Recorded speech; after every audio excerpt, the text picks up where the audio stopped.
Assalamualaikum warahmatullahi wabarakatuh. Hai para pencinta catur dan para catur mania, selamat datang kembali di Legenda Catur Dunia.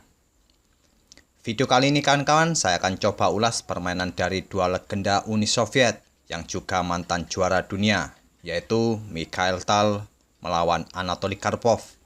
Saat keduanya bertemu di turnamen Blitz di Brussels, Belgia tahun 1987. Mikhail Tal saat itu sudah berusia 51 tahun dengan elo rating 2605, sedangkan Anatoly Karpov masih berusia 36 tahun dengan elo rating 2710. Partai ini merupakan permainan Blitz kedua yang mereka mainkan. Jika di game yang pertama, Anatoly Karpov berhasil menekuk Mikhail Tal. Apakah di game yang kedua ini Mikhail Tal sanggup membalas Karpov? Kita langsung saja kawan-kawan lihat permainan kedua pemain. Di game yang kedua ini Mikhail Tal memegang putih, mengawali permainan dengan pion E4, dibalas Karpov pion C6 bermain dengan Caro-Kann defense. Pion C4 lanjut Mikhail Tal dan pion D5. Pion E pukul pion D5, dipukul balik dengan pion dan pion pukul pion lanjut Mikhail Tal. Di sini Menteri Hitam memungkinkan untuk pukul pion putih, tapi Anatoly Karpov mempersiapkan kudanya untuk memukul pion. Mikhail Tal melanjutkan pengembangan kuda ke C3. Karpov pukul pion dengan kuda. Mikhail Tal terus melanjutkan pengembangan perwira dengan kuda ke F3. Karpov melanjutkan langkah kudanya pukul kuda putih, dipukul balik dengan pion B. Karpov melanjutkan pion G6. Pion D4 balas Mikhail Tal dan gajah ke G7. Karpov bersiap untuk rokade pendek.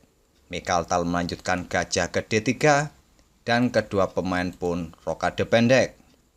Kuda ke C6 lanjut Karpov. Beteng putih ke E1 menempati lajur yang semi terbuka. Beteng hitam ke E8 lanjut Anatoly Karpov.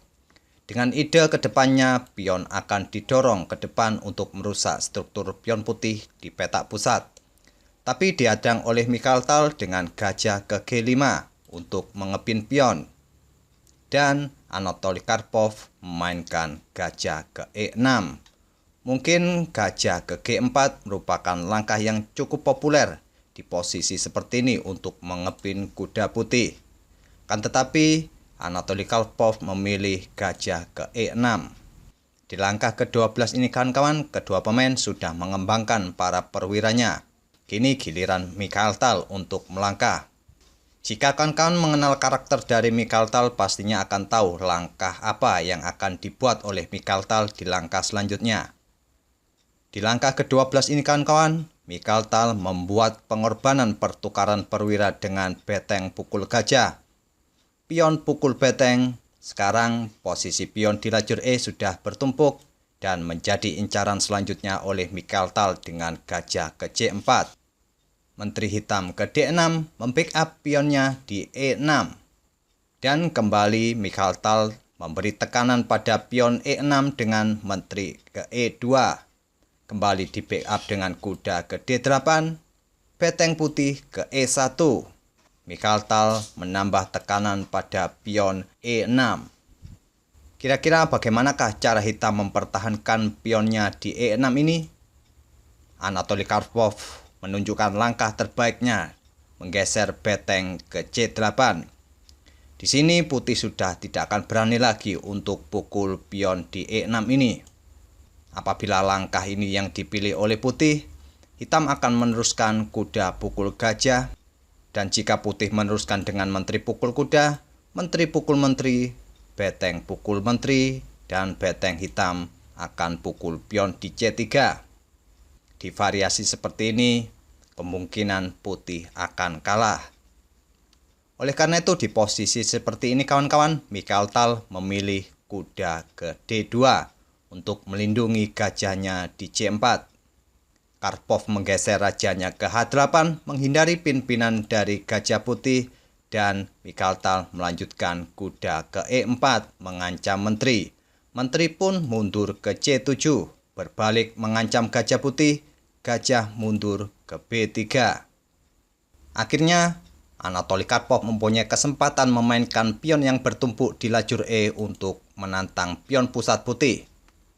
Akan tetapi Mikhail Tal tidak tertarik untuk meladeni permainan pion di petak pusat, memilih memainkan pion di lajur H. Karpov pun melanjutkan pion pukul pion. Mikhail Tal pun terus mendorong pionnya ke H5 menantang pion G6. Tantangan diterima Karpov pion pukul pion dan menteri pukul pion.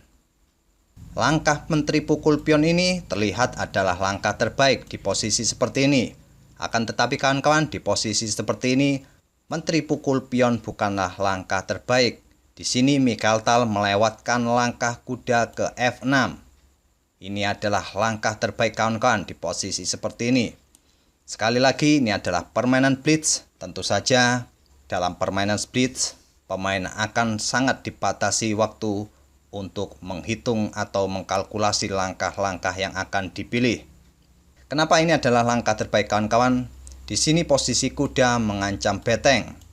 Pion tidak akan mungkin berani pukul kuda.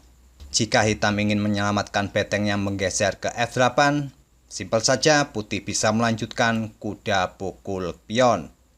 Dan di langkah selanjutnya putih bisa meneruskan langkah menteri pukul pion H5 ini. Akan tetapi sayangnya kawan-kawan, di permainan aslinya Mikhail Tal melewatkan langkah kuda ini, langsung memukul pion dengan menteri. Karpov melanjutkan langkahnya menggeser beteng ke F8.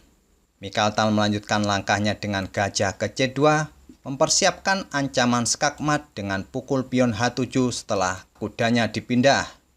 Tapi rencana ini dihadang Anatoly Karpov dengan menteri ke E2, mencegah kuda putih untuk melangkah ke petak F6 ataupun ke petak yang lain. Akan tetapi Mikhail Tal tetap melangkahkan kudanya agar diagonal petak terang terbuka bagi gajah menyokong menteri pukul pion H7, melangkahkan kudanya ke G3. Mikhail Tal mengorbankan beteng di E1. Di posisi seperti ini tak ada pilihan lain bagi Anatoly Karpov menerima pengorbanan beteng skak raja ke H2.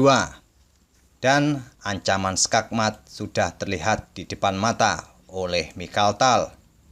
Sebetulnya kawan-kawan, di posisi seperti ini, posisi Anatoly Karpov masih sangat unggul. Akan tetapi untuk membendung ancaman skakmat dari Mikhail Tal ini, Anatoly Karpov membuat langkah blunder, memainkan pion H6. Inilah langkah blunder dari Anatoly Karpov. Padahal di posisi seperti ini, Anatoly Karpov bisa membendung ancaman skakmat dari Mikhail Tal dengan gajah ke H6, mengorbankan gajahnya. Coba kita lihat nanti kawan-kawan, di akhir permainan saya akan lanjutkan analisa apabila hitam memainkan variasi gajah ke H6 ini. Kita lanjut saja ke permainan aslinya. Anatoly Karpov memainkan pion H6. Mikhail Tal melanjutkan gajah pukul pion.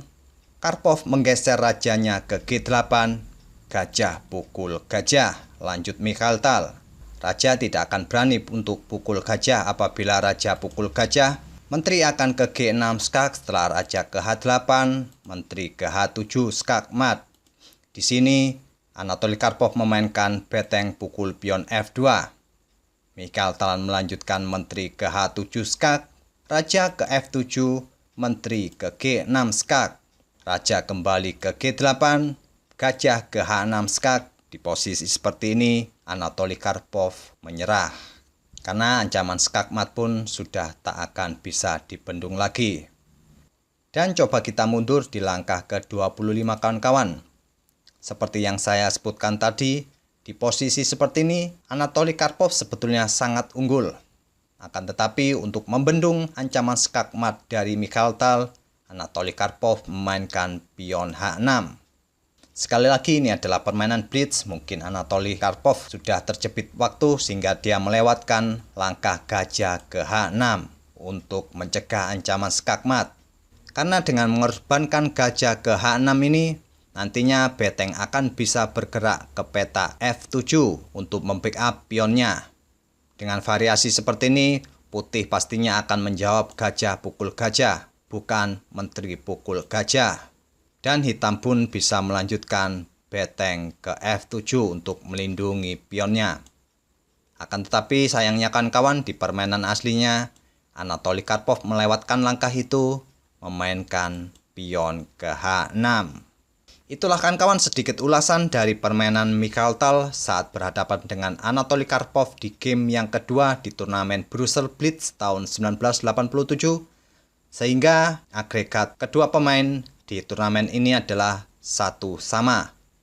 Dan saya ucapkan terima kasih kawan-kawan telah menyaksikan video kali ini. Semoga menjadi inspirasi. Sampai bertemu di video-video berikutnya. Wassalamualaikum warahmatullahi wabarakatuh.